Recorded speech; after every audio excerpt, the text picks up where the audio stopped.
কখনো কি ভেবে দেখেছেন একটা দেশের নিয়মকানুন ঠিক কারা বানায় আর কেনই বা বানায়?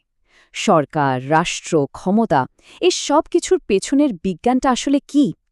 আজকের এই আলোচনায় আমরা ঠিক এই আকর্ষণীয় বিষয়টাই বুঝতে চেষ্টা করব, যার নাম রাষ্ট্রবিজ্ঞান। আর সেই সাথে দেখব ভারতীয় উপমহাদেশে এর ভাবনাগুলো কিভাবে সময়ের সাথে সাথে পাল্টে গেছে। তো এই পুরো আলোচনাটা আমরা কিভাবে সাজিয়েছি চলুন একবার দেখে নিই। আমরা মোট ৫টা ধাপে এগোব। প্রথমে আমরা জানব রাষ্ট্রবিজ্ঞান জিনিসটা আসলে কি। তারপর আমরা ডুব দেব প্রাচীন ভারতের রাজনৈতিক চিন্তার জগতে, দেখব মধ্যযুগের রাষ্ট্রব্যবস্থা কেমন ছিল এবং আধুনিক সময়ে এসে তার কী ধরনের বিবর্তন ঘটল। আর সবশেষে আমরা বোঝার চেষ্টা করব যে এই দীর্ঘ ইতিহাসের উত্তরাধিকার আজকের দিনে দাঁড়িয়ে কতটা প্রাসঙ্গিক। তাহলে আর দেরি কেন, চলুন একদম গোড়া থেকে শুরু করা যাক। আমাদের প্রথম পর্ব, রাষ্ট্রবিজ্ঞান পরিচিতি। রাষ্ট্রের বিজ্ঞান বলতে ঠিক কী বোঝায়?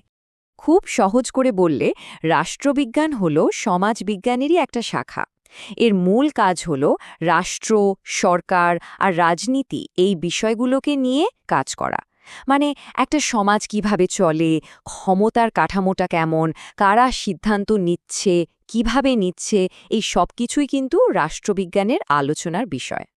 আর এই বিষয়টার জনক হিসেবে আমরা যাকে চিনি তিনি হলেন মহান দার্শনিক অ্যারিস্টটল। ভাবুন একবার, সেই কবেকার কথা। তিনি প্রথম রাষ্ট্রবিজ্ঞানকে একটা আলাদা বিষয় হিসেবে দেখার কথা বলেন এবং এর একটা সহজ সংজ্ঞা দেন, রাষ্ট্র সম্পর্কীয় বিজ্ঞান। এই যে বিশাল একটা বিষয় রাষ্ট্রবিজ্ঞান, এটাকে আরও ভালোভাবে বোঝার জন্য কিন্তু কয়েকটা প্রধান ভাগে ভাগ করে দেখা হয়। যেমন ধরুন কম্প্যারেটিভ পলিটিক্স বা তুলনামূলক রাজনীতিতে বিভিন্ন দেশের শাসন ব্যবস্থার মধ্যে তুলনা করা হয়।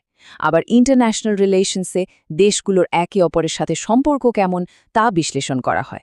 পলিটিক্যাল ফিলসফি বা রাজনৈতিক দর্শনে ন্যায় বিচার বা স্বাধীনতার মতো বড় বড় ধারণাগুলো নিয়ে কথা বলা হয়।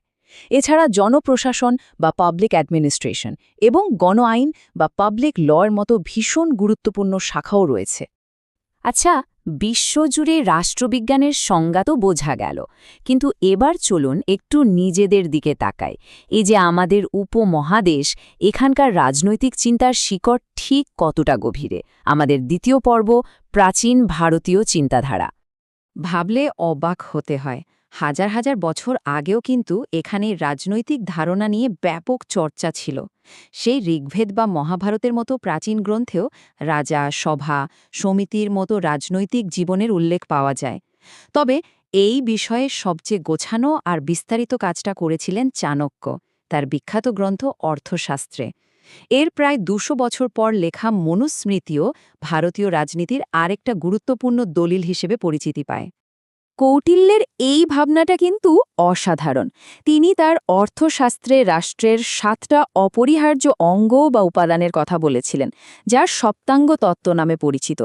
তিনি রাষ্ট্রকে একটা জীবন্ত শরীরের সাথে তুলনা করে দেখিয়েছেন যে স্বামী অর্থাৎ শাসক, অমাত্য মানে মন্ত্রী, জনপদ মানে জনগণ ও ভূখণ্ড, কোষাগার, দুর্গ, সেনাবাহিনী এবং মিত্র, এই ৭টা অঙ্গ ছাড়া একটা রাষ্ট্র ঠিকভাবে চলতেই পারে না। একবার ভেবে দেখুন, আজকের দিনেও একটা সফল রাষ্ট্র চালাতে গেলে কিন্তু এই প্রত্যেকটা উপাদানই লাগে। কি ভীষণ আধুনিক একটা ধারণা ছিল, তাই না? প্রাচীন যুগের পর স্বাভাবিকভাবেই আসে মধ্যযুগ। এই সময়ে সুলতানি এবং মোঘল সাম্রাজ্যের হাত ধরে ভারতীয় উপমহাদেশের রাজনৈতিক কাঠামোয় অনেক নতুন পরিবর্তন আসে।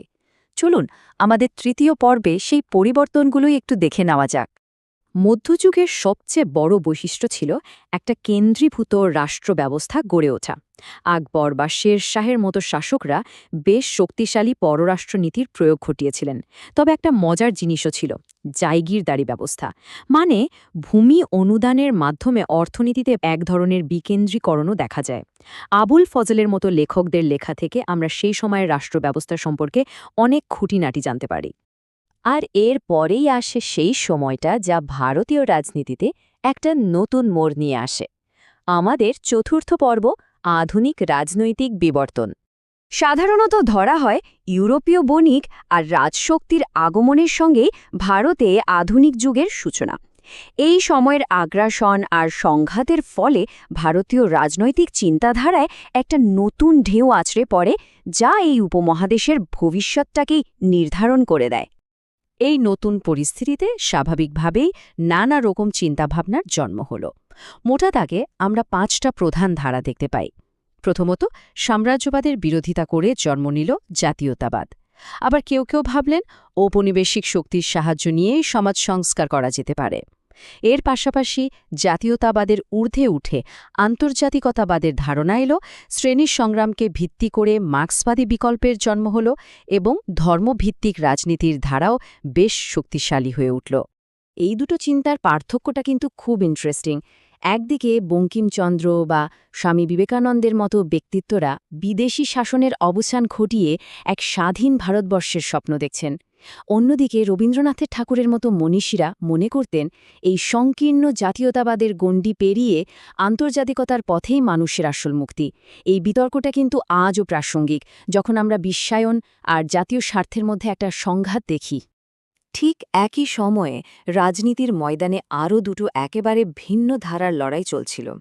সোভিয়েত বিপ্লব থেকে অনুপ্রেরণা নিয়ে মানবেন্দ্রনাথ রায় বা অবনী মুখার্জির মতো ব্যক্তিত্বরা শ্রেণীভিত্তিক মার্ক্সবাদী রাজনীতির একটা বিকল্প পথ দেখালেন, আর তার পাশাপাশি সৈয়দ আহমেদ খান বা সাভারকারের মতো চিন্তাবিদরা ধর্মকে রাজনৈতিক পরিচয়ের মূল ভিত্তি হিসেবে প্রতিষ্ঠা করার কথা বললেন। তো এত সব ইতিহাস, এত সব ধারণা, এই দীর্ঘ আর জটিল পথ পেরিয়ে আমরা এখন কোথায় দাঁড়িয়ে?